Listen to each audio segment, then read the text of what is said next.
Hello, everyone, and welcome back to Catalyze Your Self, a journey where we focus on walking the ever evolving and adventurous path of growth. I'm your host, Gayatri, and I'm so glad we are here today as we continue this season's exploration of the mind with our cognition, our emotion, and our consciousness. Today, we dive into the idea of emotional intelligence in leadership, but not exactly in the conventional sense. This isn't about corporate titles or how we manage people.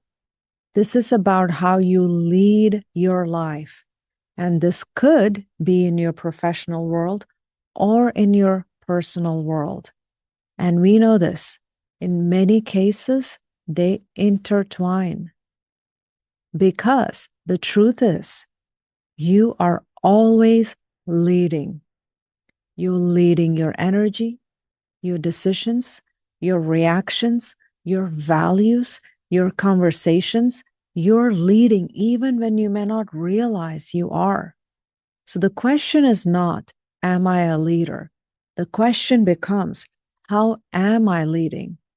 And more specifically, how emotionally intelligent am I in the way I lead myself and others? In season 1, we laid the foundation by talking about emotions as signals, powerful messengers pointing us towards what needs our attention. This season, we went deeper. We explored metacognition, your ability to think about thinking, and more recently, we focused on emotional energy, the fuel that drives your actions and your interactions and your internal state. Now we arrive at a point where all of this converges at the place where emotional awareness becomes emotional leadership. Now let's talk about what emotional intelligence really even means. At its heart, emotional intelligence is your ability to recognize, understand, and manage your own emotions while also recognizing, understanding, and responding to the emotions of others. And today, I want to introduce you to a model that has emerged through years of coaching, leading, and reflecting. A model that aligns deeply with the values that led to the creation of my organization, Realize to Win. And even this podcast series with the consistent message of Catalyze Yourself and the way I live and guide others. It's the model I've created and I've called it the SIRE Model. And I see it as our blueprint for conscious leadership. Before I go into the model itself, I want to pause and connect us to why this all matters, not just as a tool, but as a transformation. Fact is, our mind is not just a place of thought, it is a seat of awareness. Cognition gives us the ability to observe, reflect, and learn. Emotion gives us the energy to act, connect, and feel. And consciousness, that's our ability to hold it all, to witness without attachment, to choose with presence. When we begin to lead through emotional intelligence, we are doing more than just responding well. We are aligning thought, feeling, and conscious choice. We are bringing together the full spectrum of being human, not divided by roles or moments, but integrated and whole. This is the kind of leadership that creates sustainable change within ourselves and in the world around us. This is the context where the SIRE model was born. Not to simplify who we are, but to support the complexity we carry and give it conscious structure to thrive. SIRE, SIRE, stands for self-awareness, self-inspiration, self-regulation, and self-expression. This model is not about checkboxes. It is about leading from the inside out. And it is about bringing emotional intelligence into every interaction, every decision, and every challenge, whether it is in your workplace or your living room. Now let's walk through each dimension together.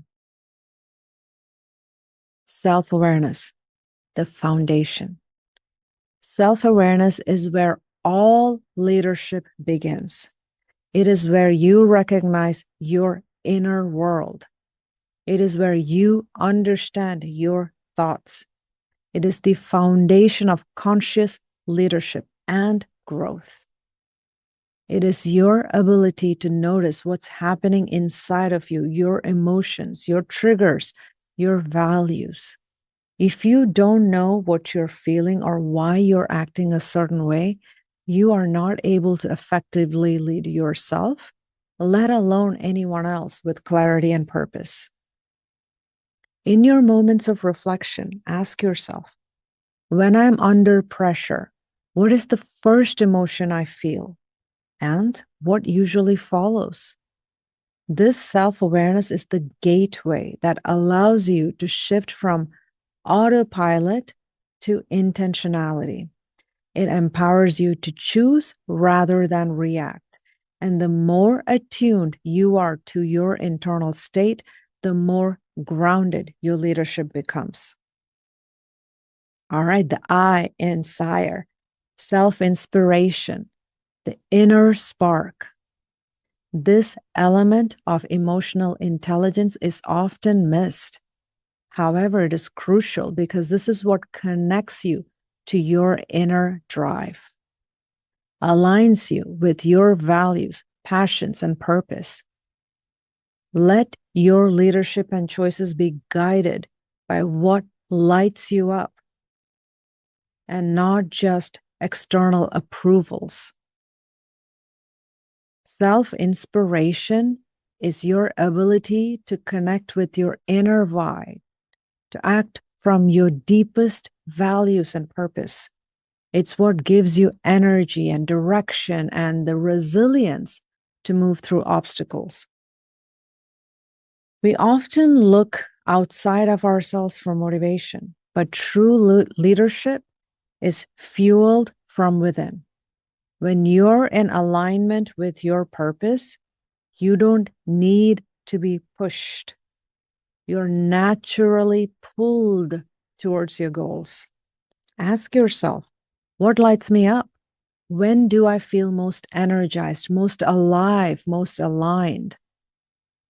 One of my clients, a brilliant but exhausted high achiever, once said, I don't even know what I love anymore. That was a moment. Through our work together, we uncovered her original inspiration, mentoring, creating, connecting. And from there, she began to rebuild a life aligned with that spark. Self-inspiration is not optional. It is vital to stay lit from the inside out. All right, next comes the R in SIRE, self-regulation, the power to respond. This is your ability to manage your emotional energy wisely. This is where you master your response. Learn to pause, reflect, and respond instead of reacting. This includes metacognition, emotional energy management, and intentional choice. We've talked before about how emotions only last about 90 seconds in the body, unless we hold on to them through loops and judgments or even suppression. Self-regulation is how we create space between what caused it, what triggered it, and our response.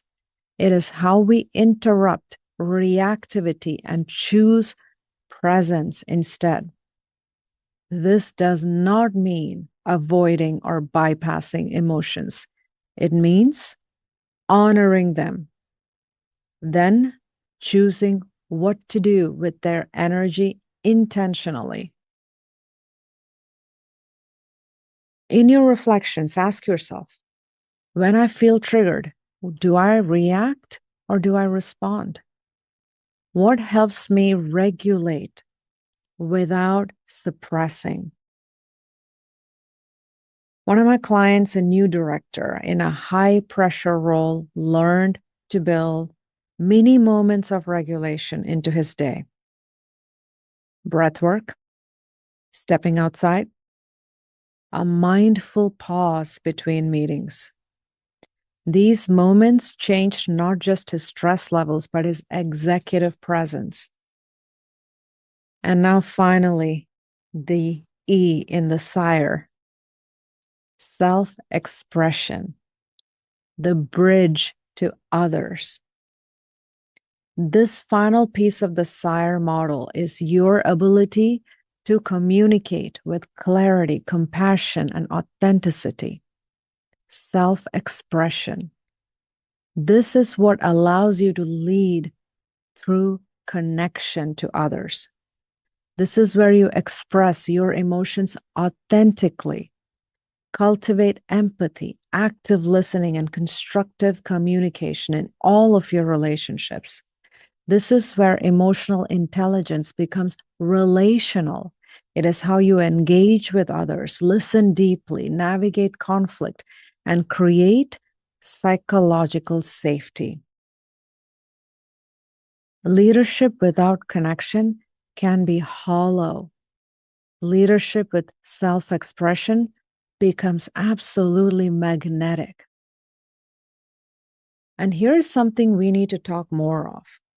You can do everything in your power to create a psychologically safe space, and still, someone else may not feel safe. Their emotional readiness, their past experiences, their self-protection, that is not something you can fix. And it may have nothing to do with you at all. Your role is to hold the door open, not to push somebody through it. Your responsibility is to speak from a grounded place of self-awareness and intention, and not to own another's response. Let me share two different examples that brings what I'm saying to life. In one of my coaching engagements, a leader had been struggling to connect with a newly blended team because there was an organizational change of, there was a reorganization, essentially. He began to practice emotional intelligence through intentional self-expression. So that meant for him being transparent about his decisions, sharing his values openly, and inviting feedback without defensiveness. Slowly, the team began to respond. They leaned in, trust grew, and something subtle but powerful shifted. They didn't just follow him. They started bringing their best selves to the table. His clarity and authenticity became magnetic. That's the power of emotionally intelligent leadership. I have another example in contrast. Another leader I worked with had a team with deep-rooted mistrust from previous leadership. She approached her role with high emotional intelligence. She modeled vulnerability. She consistently created space for input, and she was steady in her responses. But one particular team member remained guarded, detached, defensive, resistant. The leader, through our coaching, recognized and realized she could not own that person's healing or readiness. She stayed consistent, compassionate, and boundaried. And with time, others on the team began to soften.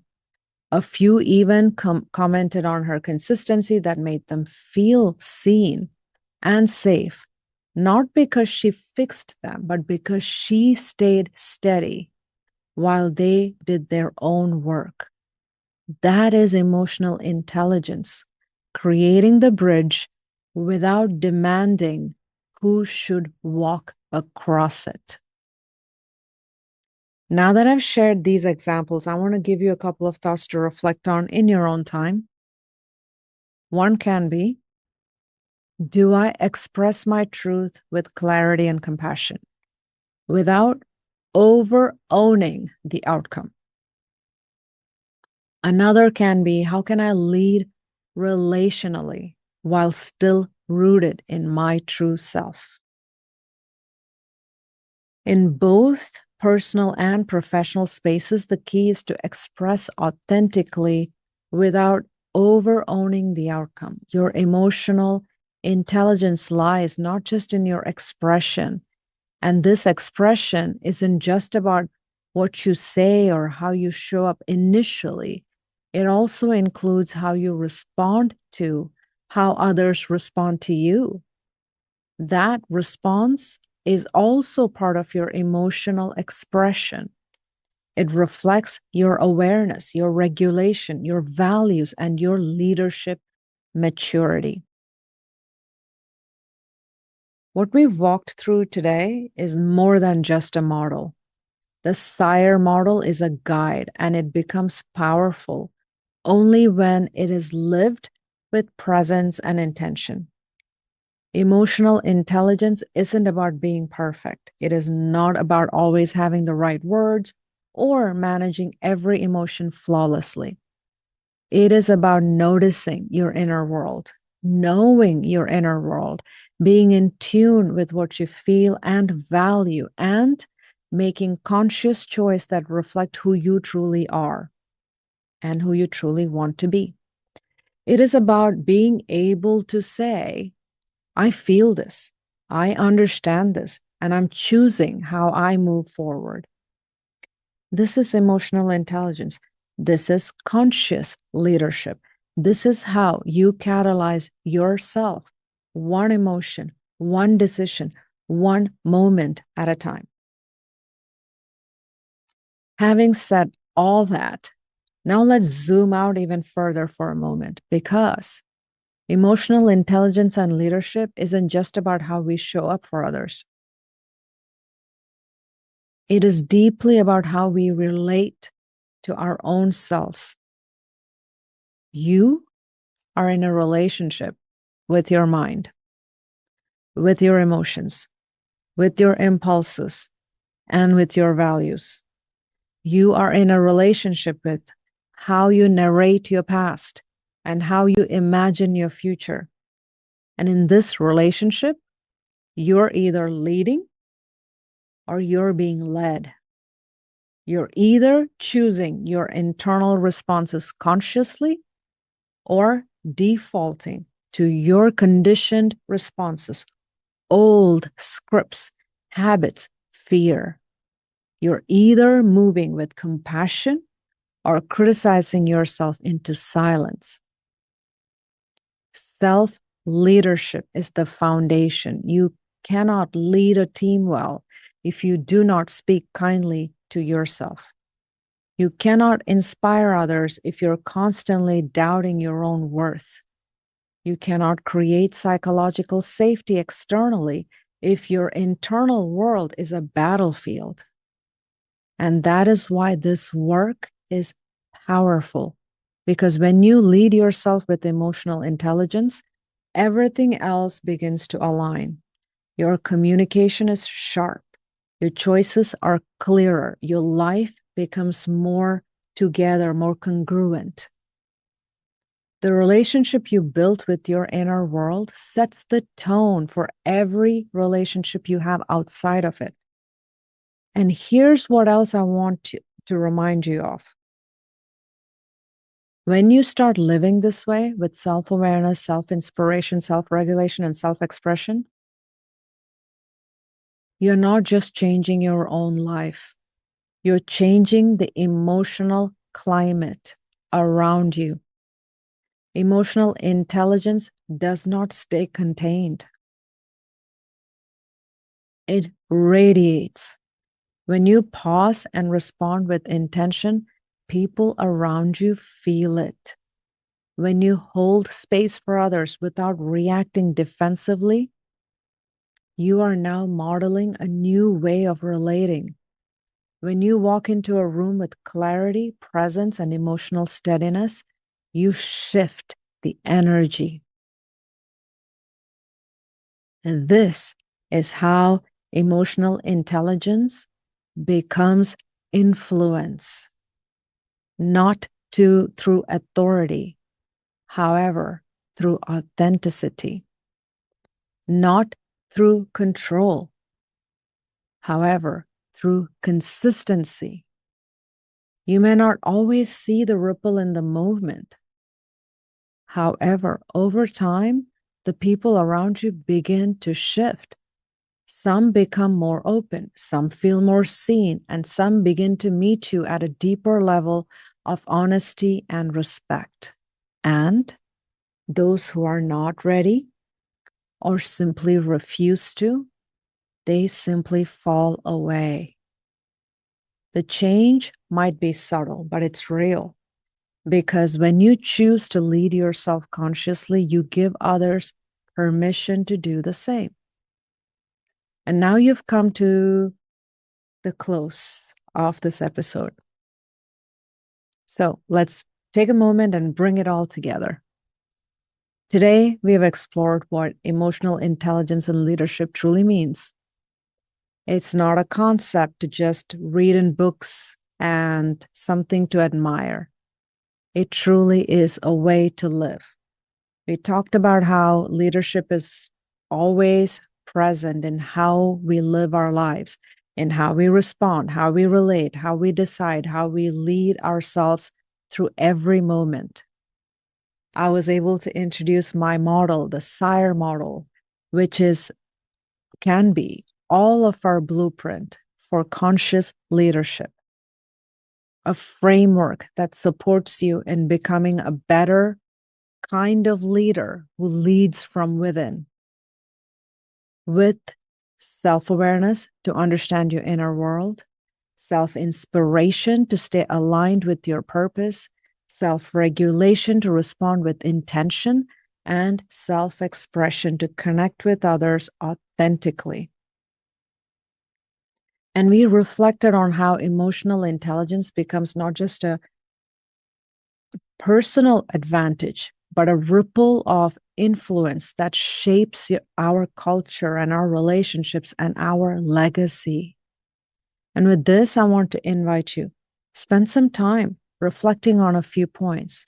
What part of the SIRE model felt the most natural to you? What part may need more nurturing in how you lead yourself or others?